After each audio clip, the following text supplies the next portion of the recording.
ಪ್ರತ್ಯಾಮ್ಲಗಳನ್ನು ಸೂಚಿಸತಕ್ಕಂತ ನೈಸರ್ಗಿಕ ಸೂಚಕಗಳು. ಅವಾಗ ಆಮ್ಲೀಯ ಮಾಧ್ಯಮದಲ್ಲಿ ಅಥವಾ ಪ್ರತ್ಯಾಮ್ಲೀಯ ಮಾಧ್ಯಮದಲ್ಲಿ ಬಂದಾಗ ಏನಾಗ್ತಂದ್ರ ಅವು ತಮ್ಮ ಬಣ್ಣವನ್ನ ಬದಲಿಸ್ತಿರ್ತಾವ. ಅದಕ್ಕಾಗಿ ಏನಾಗ್ತಿರ್ತಂದ್ರ ಅವುಗಳನ್ನ ನೈಸರ್ಗಿಕ ಸೂಚಕಗಳು ಅಂತ ಹೇಳ್ತಾರೆ. ಏನಂತ ಹೇಳ್ತಿರ್ತೇವೆ? ನೈಸರ್ಗಿಕ ಸೂಚಕಗಳು ಅಂತ.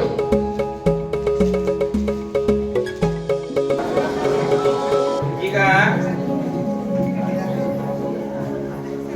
ಯಾರು ಈ ಬಲೂನ್ ತಗೊಂಡ ಈ ಮೇಣದ ಬತ್ತಿ ಹಾರಿಸ್ತೀರಿ?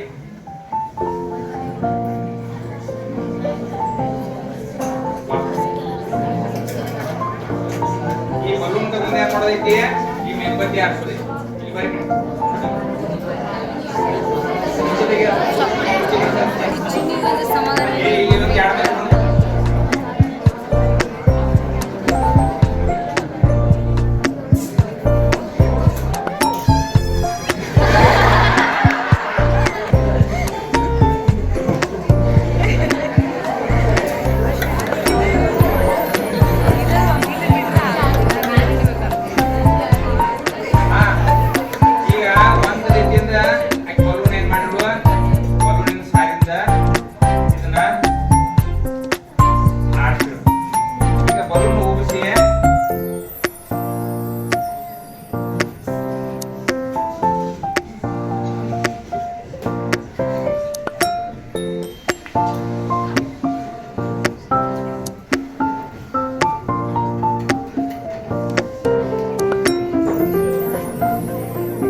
ಇವೆರಡೂನು ಈ ಕೆಳಕ್ ಬಿಟ್ಟು ಅಂದ್ರೆ ಎಟ್ ಎ ಟೈಮ್ ಬೆಳಗ್ಬೇಕು.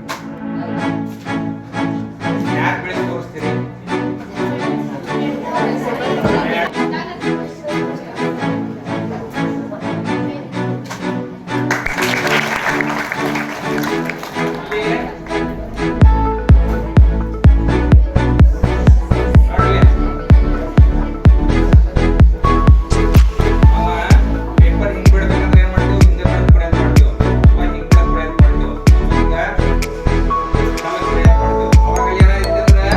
ಯಾವ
ಮಠ ಏನಾಯ್ತಿ ಅಂದ್ರ ಸೊಲ್ಯೂಷನ್ ಇದ್ದಿಂದ ಏನಾಯ್ತಿ ಕಲರ್ಲೆಸ್ ಹಾಕೊಂಡ್ ಹೋಗಿ ಇಲ್ಲಿ ಏನಾಗ್ತೈತಿ ಅಂತಕ್ಕಂಥದ್ದು ನಾವು ನೋಡ್ತಿದ್ರ ಇಲ್ಲಿ ಏನಾಗ್ತೈತಿ ಅಂತಕ್ಕಂಥದ್ದು ನೋಡಿದ್ರೆ ಈ ಒಂದ ವಿಟಮಿನ್ ಸಿ ಇದ್ದು ಹುಳಿ ವಿಟಮಿನ್ ಸಿ ಯಾರಿಗೆ ಕಡಿಮೆ ಬಿದ್ದಿರ್ತಾರಲ್ಲ ಅವ್ರಿಗೆ ಏನ್ ಮಾಡ್ತಾರಂದ್ರ ಸಿಪ್ಪು ಗುಳಿಗೆ ಕೊಟ್ಟಿರ್ತಾರೆ ವಿಟಮಿನ್ ಸಿ ಅದ್ರಾಗ ಏನಾಗಿರ್ತದಂದ್ರ ಅಸ್ಕಾರ್ಬಿಕ್ ಆಸಿಡ್ ಇರ್ತದೆ ಏನಾಗಿರ್ತದ ಅಸ್ಕಾರ್ಬಿಕ್ ಆಸಿಡ್ ಒಂದು ಪ್ರಕಾರದ ಏನ ಇದು ಆಮ್ಲ ಯಾವಾಗ ಅಯೋಡಿನ ಹಾಕ್ತೀವಿ